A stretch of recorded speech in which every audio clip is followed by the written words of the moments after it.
इससे साजिश करता हिंदुस्तान में कोई व्यक्ति नहीं है। वो चाहेगा तो नीचे से लेकर ऊपर तक सबको मैनेज कर लेगा। इतना बढ़िया मैनेजमेंट करने वाला हिंदुस्तान में कोई आदमी ही नहीं है। उसके खिलाफ चुनाव लड़ा जा रहा है। प्रत्याशी का कोई दोष कहीं है नहीं। प्रत्याशी भले व्यक्ति है, इन बेचारों ने तो टिकट भी नहीं मांगा था। न इन्होंने कभी सोचा था कि हम चुनाव लड़ेंगे। भले इंसान है। या जैसा पहले 19 में हुआ था कि बेचारे हमारे सांसद जी ये कहते थे कि हमें तो नगर पालिका का नाम में सदस्य बनवा दो, और जब भाग्य चेतता है तो हिंदुस्तान की सबसे बड़ी पार्लियामेंट में गए, वो टपक गई ऊपर से। ऐसा ही बेसुदीप के लिए ऊपर से टपक गई। ये परिस्थितियां हैं। इसलिए जो कुछ नाराजगी थोड़ी बहुत हो आज तक रखना।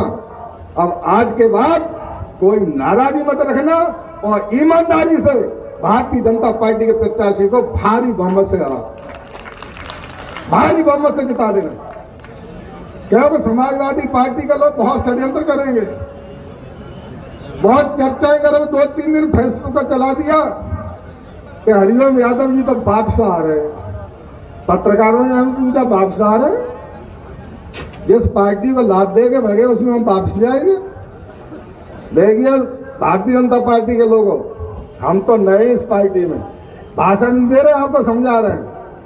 हम तो नए, हम तो तुम्हें प्लस करेंगे, जो करेंगे 10,000, 20,000, 50,000 जो करेंगे प्लस करेंगे। सारे नेता बैठे, जानता हूं यहाँ 400-500 बूथ ऐसे थे जहां भारतीय जनता पार्टी का कोई बस्ता नहीं लगता था।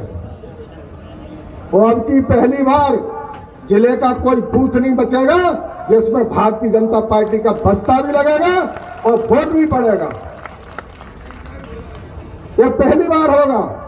और जो बूथ समाजवादी पार्टी के 90% होते थे, मैं आदरणीय ब्रजेश मिश्रा वर्मा जी से कहना चाहता हूं, चुनाव के बाद देख लेना, कोई बूथ 50% से ऊपर नहीं होगा। और जो भी पड़ेगा वोट उसमें 30% कमल के फूल पर बटन दबेगा।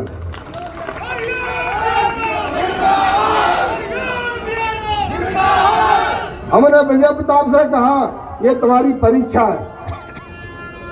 ये बच्चे ये अभी थोड़े निराश थे, निराश मत होना। राजनीति में बहुत मौके आते हैं और राजनीति भाग्य का और मेहनत का खेल है। अगर तुम्हारी मेहनत भारतीय जनता पार्टी के समझ में आ गई तो हो सकता है तुम्हारा सम्मान इससे भी ज्यादा आगे बढ़ जाए। और मैं समझता हूं ये जिम्मेदारी विजय प्रताप सिंह को बहुत गंभीरता से, बहुत मेहनत से निभाना चाहिए। तो इसीलिए मैं बेसुदीप जी से कहूंगा कि चुनाव का मैनेजमेंट बहुत बढ़िया होना चाहिए। और इसलिए होना चाहिए विधानसभा वार जिम्मेदारी। जिन जिन वर्गों के लोग हैं, हमने आदरणीय मिश्रा जी को बता दिया है कि हमारा मूल वोट जो है, कोर वोट जो सबसे मजबूत है, वो लोधी राजपूत है। भारतीय जनता पार्टी का लोधी से ज्यादा मजबूत वोट एक भी कौम में नहीं है। कल्याण सिंह के जाने के बाद भी लोधू भारतीय जनता पार्टी के साथ मजबूती से खड़ा रहा था।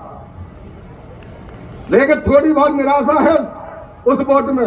वो आदरणीय मैं वर्मा जी से कहूंगा, BL वर्मा जी बैठे कि समाज के लोगों को एक्टिव करिए और उस वोट को उत्साह के साथ भारतीय जनता पार्टी में अगर हमारा वोट लोधी और निषाद वोट पूरी ताकत से लग गया तो हम 1 लाख वोटों से चुनाव जीतेंगे। ब्राह्मण समाज हमारा बैठा है। ब्राह्मण समाज की जिम्मेदारी आदरणीय पाठक जी पे। इसकी संख्या बहुत तादाद में लगभग 1 लाख है। अरे चुप रहो, हम समझे 1 लाख है, लेकिन उदास है, खिलाफ नहीं है। भारतीय जनता पार्टी के खिलाफ कोई वोट नहीं है। बीजेपी का कोई कोर वोट को न लोधी राजपूत, न निषाद और न ब्राह्मण। नाराजगी है, अगर आपने उनकी बात सुन ली, नाराजगी आपने दूर कर दी, तो भारतीय जनता पार्टी का प्रत्याशी भारी बहुमत से जीतेगा। और भाई हमारा वोट तो आप मानते ही नहीं है। भाई वो सही भी है, देता भी नहीं है। पिछली बार तो हमने शिवपाल सिंह को लड़ा के 1 लाख वोट कटवा दिया था, एक बार 1 लाख रुकवा दिया था, इसलिए भारतीय जनता पार्टी जीत गई। लेकिन हम आश्वस्त करते हैं आपको, यादव समुदाय का वोट तुम्हें फ्री में प्लस होगा। और मैं समझता हूं कम से कम लंबी चौड़ी बात के बूथ खोलेंगे, बूथ के बाद मैं बूथ बाई पूरे जिले का वोट नेताओं के समक्ष रखूंगा कि यादवों पे आरोप लगता है यादव वोट नहीं करते। ये पहली बार 50,000 से 1 लाख के बीच में यादव वोट भारतीय जनता पार्टी करेगा। ये हमारी गारंटी, हमारी परीक्षा भी है, ये हमारी परीक्षा है। ये हम विश्वदीप के लिए नहीं है, भारतीय जनता पार्टी के लिए नहीं, ये हम अपनी परीक्षा में अगर पास होते तो बीजेपी हमारे लिए कहीं नहीं विचार करेगी। हम अपने लोगों समर्थकों को कहेंगे निराश होने की कोई जरूरत नहीं है। अगर विश्वदीप चुनाव जीतेंगे तो भारतीय जनता पार्टी चुनाव जीतेगी और मंच पर बैठे हमारे सारे नेता चुनाव जीतेंगे और पूरा कार्यकर्ता एक कार्यकर्ता चुनाव जीतेगा। जब प्रत्याशी चुनाव हारता है तो प्रत्याशी चुनाव नहीं हारता, कार्यकर्ता चुनाव हारता है। कार्यकर्ता शाम को खाना नहीं खाता है, बहुत से कार्यकर्ता रोते हैं। इसलिए ये कार्यकर्ताओं के सम्मान की लड़ाई है। सारे भेदभाव भुलाकर भारतीय जनता पार्टी और उनके प्रत्याशी को भारी बहुमत से जिता देना। इन्हीं शब्दों के साथ मैं अपनी बात खत्म करता हूं। जय हिंद, जय भारत।